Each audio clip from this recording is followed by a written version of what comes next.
So we know that Titan was a very large randomized trial that looked at the use of apalutamide in patients with metastatic hormone-sensitive prostate cancer. And it was a positive study. We've seen the results published already, and it has led to apalutamide being approved in the setting of newly diagnosed metastatic hormone-sensitive prostate cancer.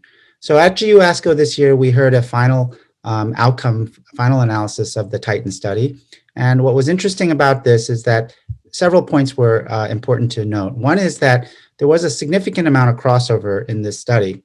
We know that, in fact, patients who received apalutamide up front were still able to cross over to not only another AR-targeted therapy, but in fact, were also able to get apalutamide itself.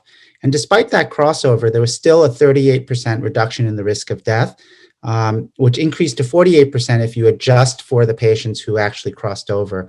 So it really suggests that there's almost a 50% improvement in overall survival using a next generation AR targeted therapy like apalutamide in patients who present with metastatic hormone sensitive prostate cancer.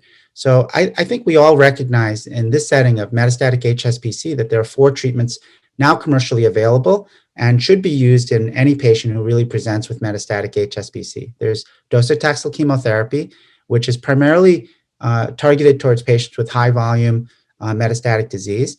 And there's 3 AR-targeted therapies, abiraterone plus prednisone, there's enzalutamide, and there's apalutamide. And Titan, which studied apalutamide in this setting, is clearly an excellent choice for these patients.